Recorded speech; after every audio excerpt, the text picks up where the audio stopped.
passe maintenant à Romain Muller pour Conforama et Franck Da Silva pour Pinterest. Ensemble, ils nous présentent comment l'enseigne opère ses campagnes avec Pinterest.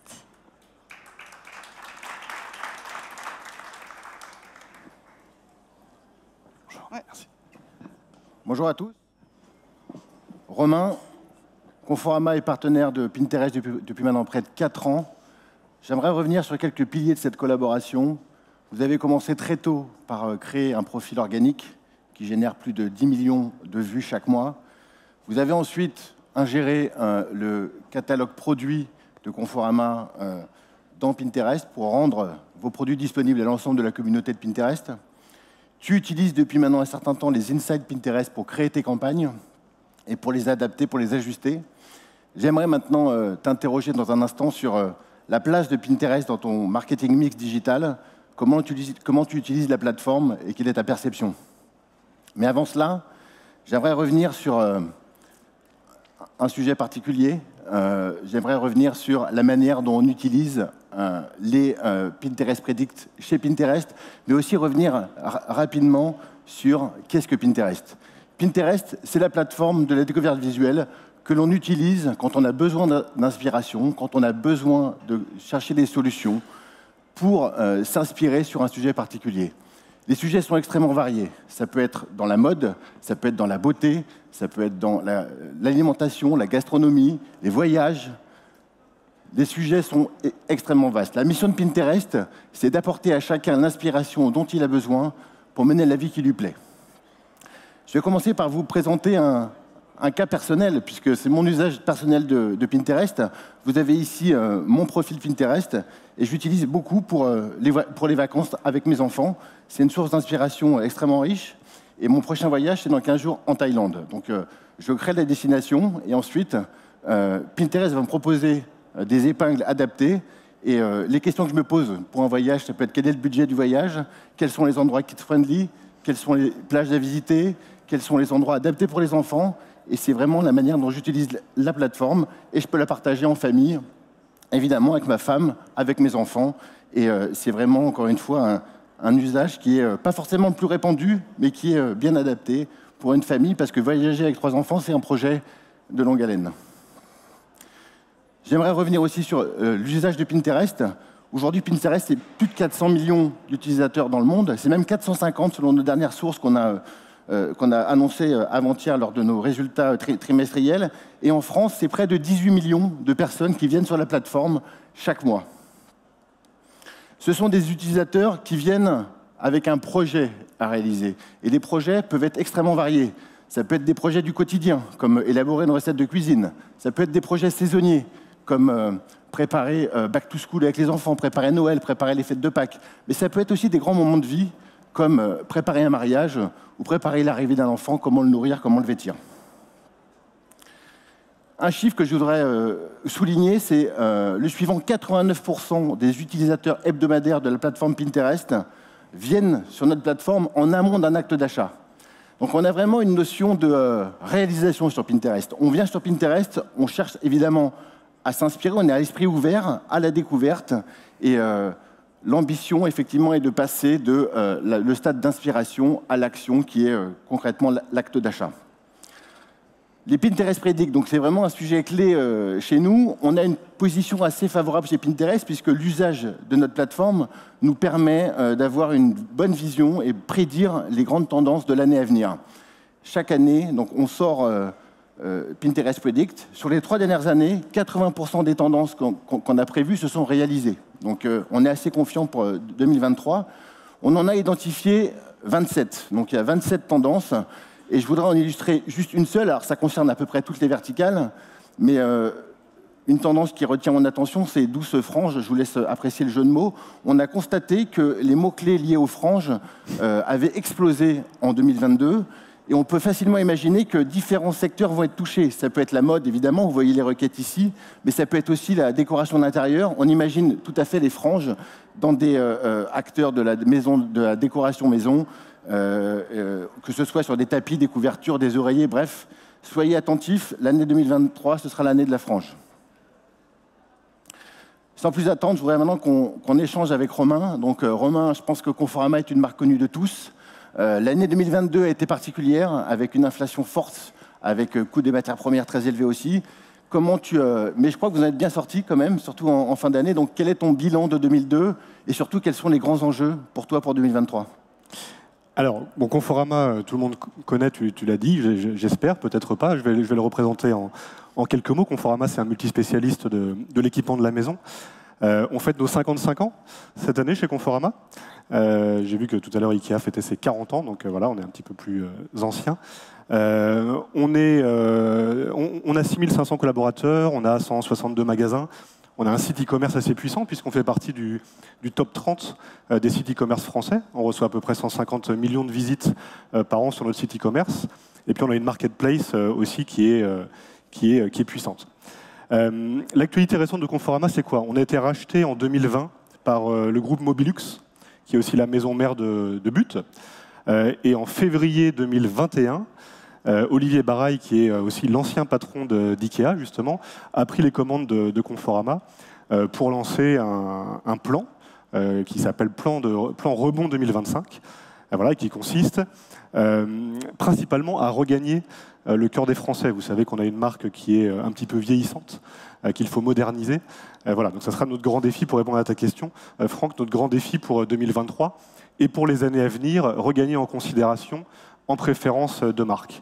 Tu m'as aussi parlé rapidement de Q4 2022. On a fait un dernier trimestre 2022 conforme à nos prévisions. Bien entendu, on est concerné, on est impacté par l'inflation comme tout le monde. Inflation qui a un double effet à la fois sur le pouvoir d'achat des Français, donc nos clients, mais aussi sur le coût évidemment des matières premières. En tout cas, voilà, on a une belle roadmap à horizon 2025 en vue. Et je crois que j'ai répondu à tes premières questions. Ouais. Passons à la question suivante, Romain. On voit naturellement une proximité naturelle entre Conforama et Pinterest. En tant que directeur marketing digital, quelle est ton approche de Pinterest et comment tu définis la plateforme dans ton mix média? Ok. Alors Pinterest, tu l'as dit, ça fait 4 ans qu'on est sur Pinterest. On a commencé en organique chez Pinterest. Pinterest, c'est quoi? C'est la plateforme des projets. Tu l'as dit aussi, c'est là que les internautes, les socionautes se rendent pour s'inspirer lors d'un moment de vie, un emménagement par exemple. Nous, ça nous permet quoi chez Conforama? Ça nous permet de capter justement ces moments de vie. Les moments de vie, c'est des événements stratégiques pour une enseigne d'ameublement comme la nôtre. C'est aussi des choses qui sont difficiles à capter par la data, par la donnée. Vous savez peut-être qu'il y a l'audience planning qui permet de faire des ciblages, notamment sociodémos, sur un tas de paramètres d'intérêt, de centres d'intérêt, etc. Et puis il y a du media planning. Bon, l'audience planning pour capter les moments de vie, c'est compliqué. Un emménagement, c'est tous les 3, 4, 5, 10 ans. C'est compliqué de les identifier. En revanche, le media planning, et notamment en passant par des plateformes, et la plateforme des projets type Pinterest, ça nous permet justement de rencontrer les Français au moment de ces moments de vie.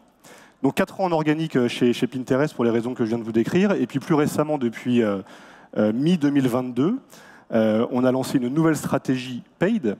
Donc on soutient nos contenus par du média, par de la publicité, et on s'appuie. Alors on a choisi de développer une stratégie branding search. Ça veut dire quoi?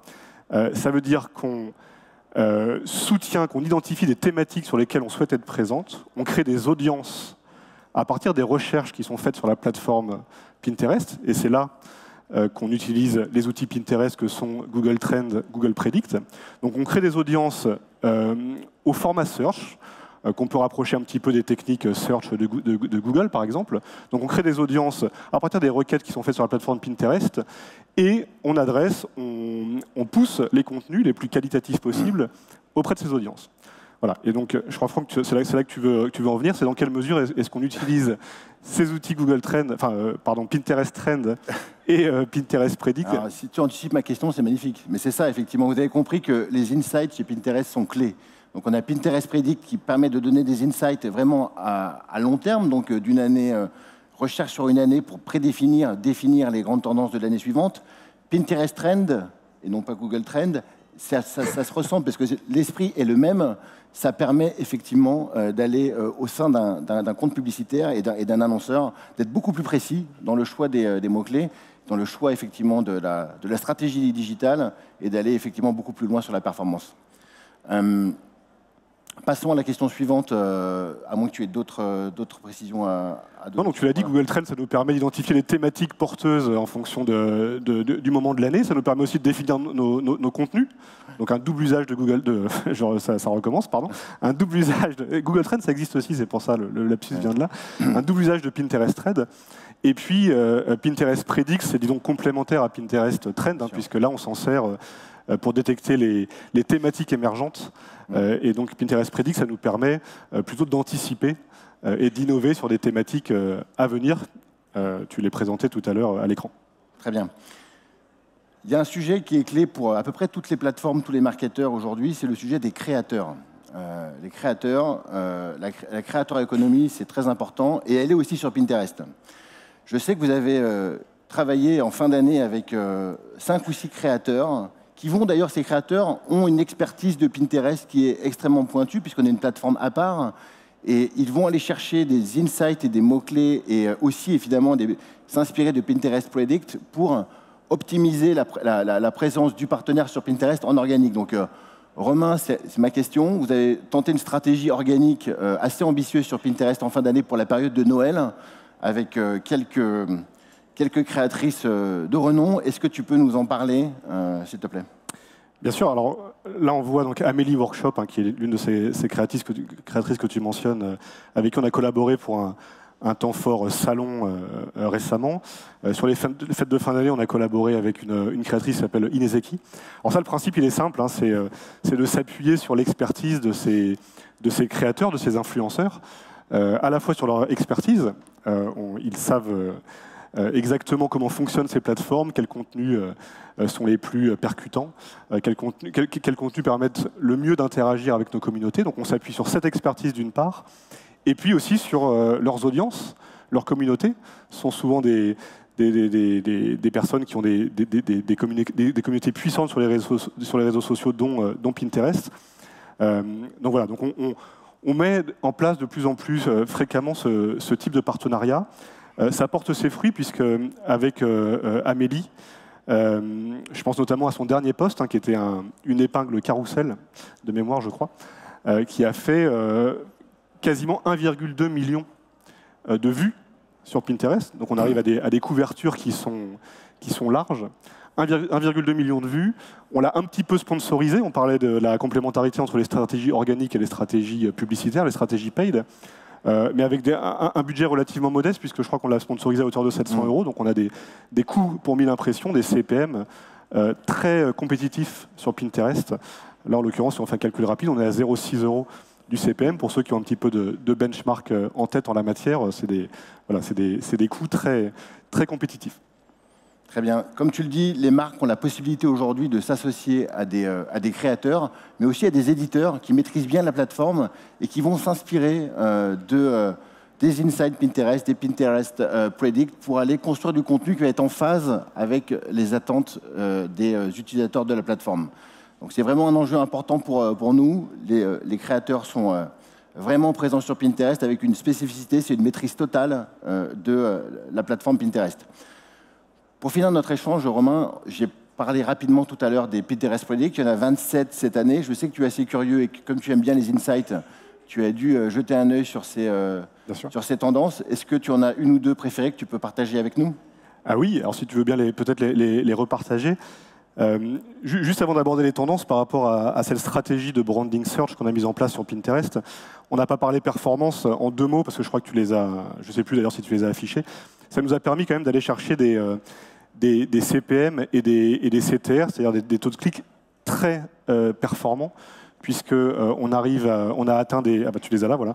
Donc 83%, un taux de clic 83% meilleur que la moyenne de vos benchmarks, et des CPM de mémoire 30% inférieurs à vos benchmarks. Donc cette stratégie de branding search qui consiste à créer des audiences à partir des recherches, des requêtes formulées sur la plateforme Pinterest, porte ses fruits, en tout cas chez Conforama. Et donc, concernant les Pinterest, alors oui, j'ai regardé les Pinterest, les prédictions, les predicts 2023. C'est un outil qui est là pour inspirer vos utilisateurs, mais pour te dire la vérité, elles nous ont inspirés aussi en tant que publicitaires, notamment deux. Je me suis intéressé plus particulièrement à la catégorie maison. Si tu veux, alors, par contre, je ne les ai plus en tête. Je crois qu'il y a Hipstoric, voilà. Alors, Hipstoric, c'est les invités. Voilà. Exactement. Donc Hipstoric, c'est quoi? C'est le fait de mêler du neuf avec du plus ancien. Typiquement, chez Conforama, ça nous a inspiré sur la manière de mettre en avant nos produits et notamment de matcher plus souvent nos produits Conforama avec typiquement des produits vintage pour tous nos contenus, notamment publicitaires. Donc ça, c'est une prédiction qui m'a inspiré personnellement. Et la deuxième, donc tu l'as mentionné, c'était faites entrer les invités. Alors c'est assez marrant, faites entrer les invités, c'est une prédiction qui dit que la génération X, donc la génération née à la fin des années 70, je crois, c'est ça. accorde de plus en plus d'importance à la pièce, à l'entrée de leur habitation. Voilà, donc nous, c'est pas une pièce qu'on a l'habitude de mettre en avant chez Conforama, mais voilà, donc on va y réfléchir. On vous a parlé de 3 tendances, il y en a 27. Je vous invite à flasher ce QR code. Il est aussi présent sous le hall là-bas. Vous avez accès aux 27 tendances qui, j'espère, pourront vous inspirer sur 2023. Eh bien, il ne me reste plus qu'à souhaiter une bonne chasse aux tendances. Au revoir. Merci à tous.